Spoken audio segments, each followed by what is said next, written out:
여러분 안녕하십니까? 오늘 2021년 11월 26일을 맞아서 하나님께서 욥기를 통해 주시는 말씀 은혜를 함께 나눕시다. 욥기 31장 24절로 40절 말씀이 되겠습니다. 제가 뒷부분을 봉독합니다. 35절 누구든지 나의 변명을 들어다오 나의 서명이 여기 있으니 전능자가 내게 대답하시기를 바라노라. 나를 고발하는 자가 있다면 그에게 고소장을 쓰게 하라. 내가 그것을 어깨에 매기도 하고 왕관처럼 머리에 쓰기도 하리라. 내 걸음의 수요를 그에게 알리고 왕족처럼 그를 가까이 하였으리라. 만일 내 발이 나를 향하여 부르짖고 바디랑이 함께 울었다면 만일 내가 값을 내지 않고 그 소출을 먹고 그 소유주가 생명을 잃게 하였다면 밀 대신에 가시나무가 나고 보리 대신에 독보리가 나는 것이 마땅하니라 하고 욥의 말이 그치니라. 아멘. 봉독한 말씀을 중심으로 욥에게 하고 싶은 말이라는 제목으로 오늘 함께 말씀을 나누겠습니다. 이제 이 31장을 끝으로 욥기에 나오는 어찌 보면 주인공 욥의 말은 다 끝납니다. 물론 이제 42장에 가서 하나님께서 폭풍 가운데 나타나셔서 말씀을 하실 때에 욥이 자기가 한 말에 대해서 내가 이치를 모르고 이렇게 함부로 한 말들이 있었습니다라고 회개하는 그것은 나옵니다만은 공식적인 말은 여기 31장에서 끝나요. 근데 31장에 보게 되면 정말 욥은 어디 정말 흠별 하나 잡을 데 없이 무결점, 완전 의로운 자의 그 모습을 우리에게 보여주고 있습니다. 참 특별히 오늘 그 욥이 자기의 그 의로움을 진술하는 가운데요, 마지막으로 했던 그 진술이 뭐냐면요, 만일 내가 값을 내지 않고 소출을 먹고 그 소유주가 생명을 잃게 했다면 밀 대신에 가시나무가 나고 보리 대신 독보리가 나는 것이 마땅하다. 여기까지 하고서 욥의 말이 그치니라 돼 있어요. 욥은요, 앞에 그의 정말 의로움이 얼마나 지극했는가를 아주 많이 얘기했는데 지금 마지막 말로서는 다른 말로 하면 내가 다른 사람의 것을 공으로 먹은 것이 없고 값없이 다른 사람의 것을 내가 취한 것이 없다. 나는 이런 점에서도 나는 깨끗하게 살았다는 그 말이거든요. 제가요 얼마 전에 우리 사랑하는 정말 후배, 동생 같은 후배를 만난 일이 있는데 그가 참 인쇄업을 하고, 인쇄업이 아니라 인쇄업 하는 사람들에게 자료를 대주는 그런 그 판매를 하는 그런 사업을 했어요. 그런데 아주 심각한 고민에 빠져 있더라고요. 왜 그러냐고 하니까 그가 하는 말이 사람들에게 이렇게 오랫동안 참 신용을 지키고 이렇게 물건을 대주고 했는데 외상이 지금 거의 매덕이 깔려갖고 수금이 안 된다는 거예요. 물론 다들 어려우니까 사정은 있겠습니다만은 물건을 대준 사람 입장에서는요, 사업을 못할 판이에요. 돈이 안 들어와서. 근데 마구부리게 대부분에 그런 말이 입에서 튀어나갔어요. 이 사람아, 동생은 너무 착해서 사업이 안 돼. 그 말이 나가더라고요. 너무 착해.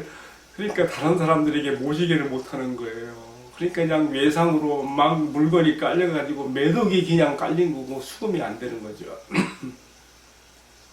저는 오늘의 말씀에서 욥이 나는 다른 사람의 것을 공으로 먹었거나 값을 치르지 않고 내가 취한 것이 없다는 이 말에서 정말 우리가 신용사회로 가기 위해서 얼마나 이런 말씀들이 우리에게 필요한가, 정말 내 자신을 돌아보는 말씀도 되었습니다. 나는 남의 것을 공으로 먹으려고 하고 값없이 거저 얻으려고 하는, 가지려고 하는 그 심리는 없는지 정말 우리 그리스도인들이 우리 자신을 돌아보게 하는 말씀이죠. 자, 욥은요 이처럼 제가 지금 한 가지 얘기만 했어요. 앞에 보면요, 다른 참 욥이 참 바르게 한 일들이 많아요. 의로운 일들이 많아요. 다 제쳐놓고요.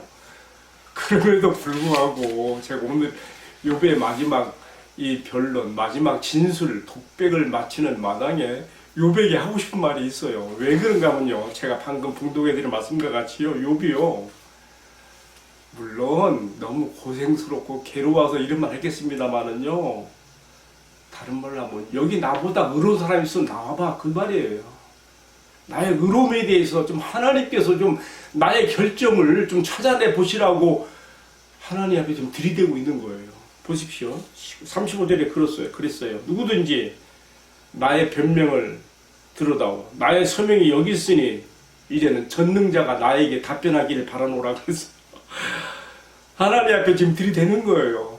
나에게 뭔가 결점이 있으면, 허점이 있으면 바로 잡을 것이 말씀해 보십시오. 그리고 또 말합니다. 여러분들이요, 누구든지 나에게 당신이 그렇게 말한다 하더라도 당신 이런 잘못한 거 있지 않습니까? 라고 고소장을 쓰는 사람이 있다면 내가 두 손 들고 환영하고 받아들이겠습니다. 내가 그 사람에게는 왕관을 씌워주고 그 사람을 왕족처럼 내가 친밀하게 내가 그 사람을 내가 대할 것입니다. 이렇게까지 얘기합니다. 저는 이해를 해요. 욥이 얼마나 깊은 인생의 고통의 밑바닥에 빠져 있어서 그가 괴로웠으면, 그리고 거기에 대해서 참 하나님께 물어보는데 왜 답변도 없는가에 대한 그런 그 마음에 맺힌 그런 한스러움이 이렇게 표현됐다고 저는 봐요. 그럼에도 불구하고 자신의 의로움을 이렇게 하나님 앞에 좀 들이대면서 좀 하나님께서 말씀해 보시라고 하는 이런 점에 대해서는 저는 동의가 안 되는 거예요. 그래서 제가 욥에게 쓰는 편지라 할까, 욥에게 쓰는 하고 싶은 말 몇 가지를 제가 정리해 왔는데 한번 제가 읽어볼게요. 욥, 나는 당신을 정말 존경합니다. 나는 당신을 보면서 사람이 하나님을 경외하고 악에서 떠나는 삶이 무엇인지 정말 룰 모델로 나는 보는 것 같습니다. 우리 인생들 가운데 당신같이 의로운 사람이 또 어디 있을까요? 당신이 앞에서 열거한 의로움 외에도 오늘 말씀 마지막 변론에서도 당신은 다른 사람의 그 재난, 특별히 나의 원수를 할지라도 그의 재난을 나는 기뻐하기보다는 기도해주며 31장 29, 30절 말씀입니다. 또 나는 나그네가 거리에서 자지 않도록 내 집의 문을 열어주었으며 31장 32절. 또 세 번째로는요, 어떤 불의한 자가 악을 행하여 의로운 자들이 고통을 받을 때 나는 내 손해를 감수하면서도 수욕을 내가 각오하면서도 앞장서 나갔다고 하는 그 말 31장 34절입니다. 그리고 다른 사람의 것을 값없이 취한 일이 없고 만일 있다고 하면 밀 대신에 가시나무가 나고 보리 대신 독보리가 나겠다고 하는 그런 당신의 말들이 진심이며 거짓이 하나도 없다는 것을 나는 믿습니다. 그러나 이렇게 하나님 앞에서 의롭고 당당한 자로서 당신을 존경하면서도 이것을 자신의 의로 삼고 서명까지 하면서 또 하나님께 이것을 들이대면서 이제 전능자가 답변할 차례라고 한 말에 대해서는 나는 동의하지 못합니다. 그리고 또 누구든지 이렇게 말하는 나에게 허점이 있음을 알고 고소장을 쓰는 자가 있다면 내가 얼마든지 받아주며 내가 도리어 그것을 왕관처럼 머리에 쓰고 그를 왕족처럼 가까이 하려는 그 말에 대해서도 나는 동의하지 못합니다. 물론 어렵게 살아온 당신이 마치 죄인이 받는 저주의 형벌처럼 지금 인생 밑바닥에 떨어져 깊은 고난과 비참에 빠져 있으며 또 당신의 재앙을 죄로 말미암은 인과응보라고 몰아붙이는 친구들 때문에 당신이 이렇게까지 나간 것은 내가 충분히 이해합니다. 당신의 마음이 오죽했겠습니까?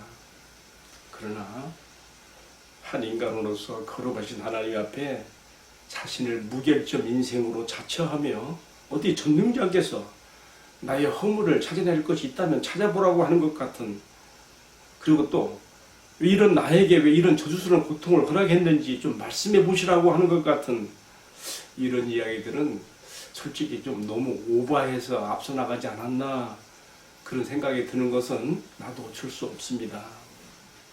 그러나 바로 이러한 당신의 모습 때문에 이어지는 말씀에서 또 다른 지혜자로서 엘리후라는 사람이 등장하고 또 하나님께서 당신의 요구대로 최종 답변을 주신 것이 38장 42장에 나오기 때문에 이제 나는 여기에 근거해서 나의 몇 가지 의견을 내가 진술하려고 합니다.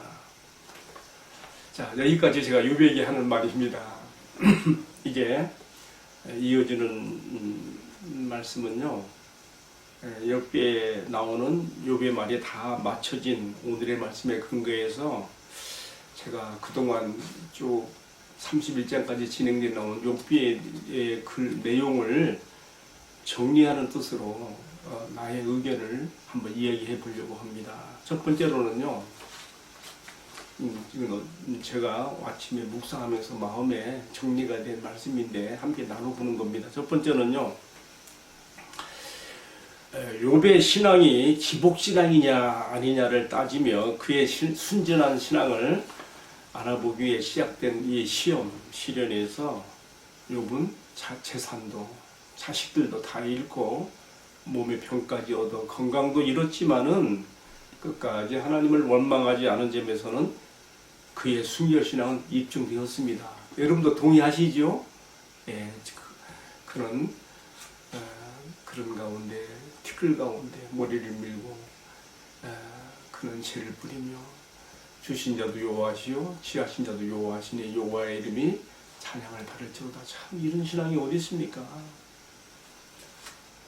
그의 순결신앙이 입증되는 모습입니다. 그래서 욥기 이제 3장 이후부터는 사탄이 더 이상 등장하지 않지요. 4장부터 나오는 이제 친구들과의 변론이 길게 이어지는 거예요. 31장까지. 여기에가 더 중요한 의미가 들었다고 봐요. 순결신앙에 대한 입증은 이 정도에서 됐다고 보고요. 이어지는 말씀에서 나오는 두 가지 주제를 보게 돼요. 하나는 뭐냐면요, 욥이 가진 의의 문제, 또 한 가지는 욥과 세 친구 사이에 주고받는 공방으로서 인과응보의 문제, 이것이 이제 주제가 돼요. 자, 제가 좀 다른 곁길로 나갔는데 2번, 두 번째로 당신의 순결신앙이 이제 입증되었습니다. 그러나 이 고난의 이유로서 인과율로 해석하는 친구들과 경론을 벌이며 이 재앙이 욥 자신의 죄로 인한 것이라 했을 때에 자신의 의가 공격받는 것에 대해 참을 수 없었던 욥의 반론들은 사람이 재산보다 그리고 자기가 낳은 자식들보다 그리고 몸의 건강보다 더 소중한 가치로 여기는 것이 의의 문제라고 하는 것을 여기서 엿보게 됩니다. 다른 곳에서는 욥이요, 그가 자기를 경로하게 드러내지 않았습니다만은 친구들이 너의 이 재앙이 너의 죄로 말미암은 인과율에 관한 것이 아니냐라고 지적했을 때 그는 그것을 받아들일 수가 없어서 거기서 경로하고 자기 반론을 제기하게 되는 것이죠. 의의 문제는 이처럼 재산의 물질의 문제, 자식들의 문제, 건강의 문제까지도 초월하는, 더 넘어서는 아주 중요한 문제라는 것을 우리가 보게 되는 것이죠. 세 번째는요, 오늘의 말씀에 나타난 마지막 변론으로서 이 의에 대한 최후 진술이자 어찌 보면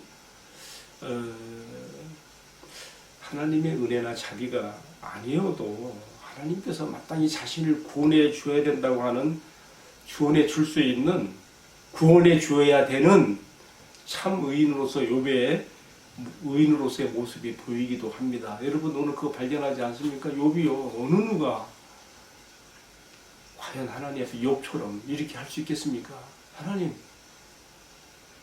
이제는 하나님께서 말씀하실 차례입니다. 나의 의가 이러이러한데 하나님 어떻게 생각하십니까? 라고 들이대는 욥의 이 모습, 정말 욥은 어찌 보면 참 이렇게 당당하게 나가는 이 모습 앞에서 우리가 우리가 다른 점을 보게 되는 것이죠. 그런데요, 네 번째로 하나님의 아들로 오시어 우리처럼 한 인간으로 사셨던 나사렛 사람 우리 주님 예수 그리스도 외에 이 세상에는 하나님의 자비나 은혜가 필요하지 않을 만큼 의롭고 완전한 사람이 있을 수 있을까요? 욥이라고 해서 외가 될 수 있을까요? 자, 제가요 이 말씀을 묵상하다가 5번 제 5번째는요 에스겔 14장 14절에 보니까 하나님께서 에스겔에게 이스라엘이 피할 수 없는 멸망에 대해서 말하면서요 욥을요 노아와 다니엘과 욥이라고 말하면서 이런 사람들의 수준에 뒀어요. 그러니까 욥의 수준을요 하나님께서 노아, 다니엘과 같은 수준에 놓고 말했다고 하는 것은요 욥도 인간 그 이상은 아닌 거죠. 안 그렇습니까?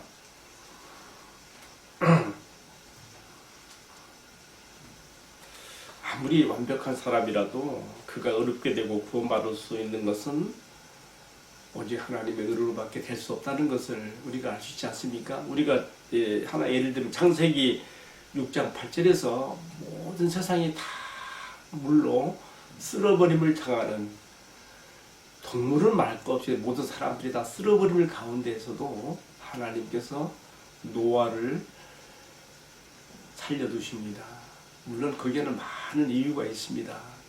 이미 창세기 3장 15절에서 약속했던 여자의 후손이 오는 그 길을 계속해서 지속하시며 예배하기 위해서도 있습니다만은 거기 보면 이렇게 되어 있어요. 노아가 의로워서 구원받을 만해서 모든 사람 가운데 으뜸이라 구원받는 그런 게 아니에요.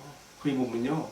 창세기 6장 8절에 그러나 노아는 은혜를 입었더라라고 되어 있습니다. 세상이 물로 쓸어버림을 당하는 그런 심판의 와중에서도 그는 하나님 앞에 은혜를 받은 것이죠. 그러나 노아는 하나님께 은혜를 입었더라. 과연 여기서 죄될 사람이 있겠냐 이 말이에요. 지금 노아와 다니엘과 욥을 같은 선상에 놓고 하나님께서 말씀했어요. 에스겔 다시 말합니다. 14장 14절에 나오는 말씀인데요. 그렇다면 욥도 인간 그 이상은 아닌 거 아니겠습니까? 따라서 이어지는 말씀에서 신비로운 인물로 등장하는 또 다른 지혜자인 엘리후가 욥이 하나님보다 자신을 의롭게 여긴다고 하는 것을 책망하며 자기 말을 32장부터 37장까지 이어가고 있으며 또 마침내 최고의 판결로서 하나님께서 폭풍 가운데 등장하여 욥에게 말씀하셨을 때에 욥이 자기의 입을 가리며 자기의 한 말을 스스로 거둬들이고 티끌 가운데에서 내가 회개하나이다 하고 한 것을 보면 이게 42장 1절로 6절까지 나오는 말씀이에요. 저는 욥이 주장한 자기 의에 대한 문제는 이 정도 선에서 일단락이 될 수 있다고 봐집니다. 욥이 자기가 한 말에서도 이것이 이제 입증이 되는 것이죠. 자, 그렇다면 중요한 문제는요. 6번째로 이제 욥의 의의 문제도 이 정도 선에서 내려놓고요. 하나 남은 거 인과율의 문제입니다. 우리가요 사실 욥기에서요 많은 주제를 끄집어낼 수가 있어요. 어떻게 접근하냐에 따라서 예를 들면 야고보 사도는요 이 욥기에서 당시 초기교회 성도들이 받는 그 환난과 시련에서 그들을 격려하기 위해서 욥의 인내와 그리고 그가 받은 최후의 결말로서 축복을 끄집어내서 얘기했습니다. 그러나 사실 그것만 있는 것도 아니지 않습니까? 지금 의의 문제도 방금 우리가 이야기했고요. 근데 저는 가장 큰 쟁점이 나는 인과율의 문제라고 봐집니다. 6번째 제가 그래서 또 정리한 것은요. 따라서 욥기의 핵심 주제를 욥이라고 하는 한 사람의 의에 초점을 두기보다 욥과 세 사람 사이에 공방을 주고받은 인과응보에 두고 보게 되는데요. 하나님께서 이 욥기를 통하여 이 문제에 대하여 우리에게 눈을 열어주시는 것으로 이렇게 받아들이게 됩니다. 참 욥기가 참 신비한 책으로서 많은 것을 우리에게 보여주고 있는데 특별히 우리가 인과율의 문제에 있어서도 어떻게 우리가 받아들여야 되는지 욥기가 우리에게 눈을 열어준다 그 뜻이에요. 그래서 7번째 욥의 세 친구들은요, 욥의 재앙을 그의 죄로 기인한 인과 응보로 보았고요. 이 하나님의 응보가 이 세상에서 당연히 실행된다는 것을 주장했고요. 그런데 욥은요, 이것보다 더 깊이 들어가서 인과응보는 반드시 실행되는 것은 맞지만 이것이 기계적으로 나타나는 것이 아니라 하나님의 주권과 섭리에 따라 이 세상에서 혹은 저 세상에서라도 반드시 집행되는 것으로 그렇게 보았습니다. 그런데요, 여덟 번째로 결국 욥의 친구들의 말이나 욥의 말에서 인과율의 법칙을 우리가 찾게 되는 것이 아니라 우리는 욥기에 나오는 마지막 결론의 부분에 들어가서요, 이것을 찾아보게 됩니다. 그것은요, 공의의 하나님께서 이 세상을 다스리는 법칙으로서 인과율에 따라서 인과응보적인 그런 집행을 하시지만요, 그러나 하나님께서는 꼭 거기에 매이시거나 거기에 제한을 받으신 분이 아니라는 것을 욥기를 통해 우리에게 보여주신다, 이렇게 받아들입니다.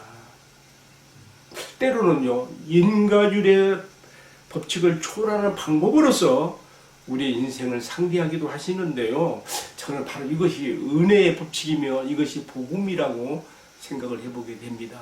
여러분, 하나님의 인과율적인 그런 그 법칙 아래서 우리를 보신다면 우리가 어느 누가 우리가 구원받을 자가 있겠습니까? 바울이 로마서 3장 23절에 의인은 없나니 하나도 없다고요. 모든 사람이 죄를 범하였음에 하나님의 영광에 이르지 못하더니라고 하지 않았습니까? 모든 사람 가운데는 욥도, 노아도, 다니엘도, 모세도, 사무엘도 다 포함되는 거 아니겠습니까? 어느 인생이 과연 하나님 앞에서 나는 이만하면 물결점 인생으로 구원받을 만하다고 말할 수 자가 있겠습니까? 욥도 거기서 외가 되는 것은 아니죠. 하나님께서 인생을 다스리시고 집행하시고 이끌어 가시는 방법으로서 인과율을 초월하시고 때로는 여기에 제한을 받지 않으시며 이끌어 가신다는 것을 우리가 생각해 보게 하는 것이 욥기의 또 하나의 우리에게 눈을 열어주는 모습이라고 생각하게 되면서요. 자, 결론적으로 인과율조차도 하나님의 깊은 섭리 가운데 들어있는 한 부분일 뿐이며 우리가 다 헤아려 알 수 없는 하나님의 주권 앞에서 우리는 이 문제를 하나님께 맡기고 올려드려야 된다는 것을 배우게 됩니다. 이 점은 또한 이 땅에서 하나님을 섬기는 우리에게도 우리가 인과율에 따른 신앙생활은 분명 필요하고 중요한 것이기도 하지만 하나님은 우리가 또한 그와 관계를 맺음에 있어서 그 이상을 뛰어넘는 신앙으로 나아가게 되기를 바라신다는 것을 우리가 여기서 또 배우게 되는 것이죠. 바로 이 점이 성경에 나오는 우리 주님 예수 그리스도께서 보이시고 또 그의 사도들과 순교자들과 앞서간 믿음의 선진들이 이 세상에 인과율에 비롯한 그런 기름 화복에 관계없이도 오직 하나님의 나라와 의를 위하여 자신들을 희생하고 헌신하며 세상에 감당할 수 없는 사람들로 살아갔다는 것을 우리에게 보여주는 모습이라는 것을 생각해 보게 됩니다. 여러분, 욥기가 참 굉장히 어찌 보면 난해한 주제를 우리에게 던졌습니다. 여러분, 지금 욥기의 주인공 되는 욥의 마지막 말이 끝난 31장에서 여러분 지금 무엇을 욥기에서 건지셨습니까? 오늘 제가 여러 가지를 제시했습니다. 인간의 의의 문제, 인간의 문제, 그러나 이 모든 것 위에 계시는 하나님의 주권과 그의 깊은 섭리 가운데 우리가 이 모든 것들이 다 함께 들어가 있는 것을 보면서 우리가 인과율의 집의 원칙을 뛰어넘는 하나님과의 관계에서 우리가 더 깊이 나가야 되지 않겠는가 하는 것을 저는 욥기의 마지막 욥의 마지막 말을 마치는 31장을 통해서 이렇게 말하고 싶은 것입니다. 기도하십시다. 주님, 우리의 닫힌 눈을 열어서 어떻게 하는 것이 정말 주님을 가장 잘 섬기는 것인지 알게 하시고 배우게 하여 주옵소서. 우리가 인과유일이고 필요하고 중요하다는 것 인정하며 이것이 주님이 세상을 지배하는 법칙이라는 것도 반드시 받아들입니다. 그러나 때로 주님께서는 여기에 제한받지 않으시며 우리 인생을 이끌어 가실 때에도 우리가 주님의 주권과 그 깊은 섭리 앞에서 거기에 맞추어서 주님을 섬기는 신앙과 삶으로 나아갈 수 있는 저희들이 될 수 있도록 은총을 베풀어 주옵소서. 이 모든 말씀을 전기하신 우리 주님 예수 그리스도의 이름으로 기도하옵나이다. 아멘. 예, 마쳤습니다. 감사합니다. 오늘도 주님과 동행하는 복된 하루 되세요.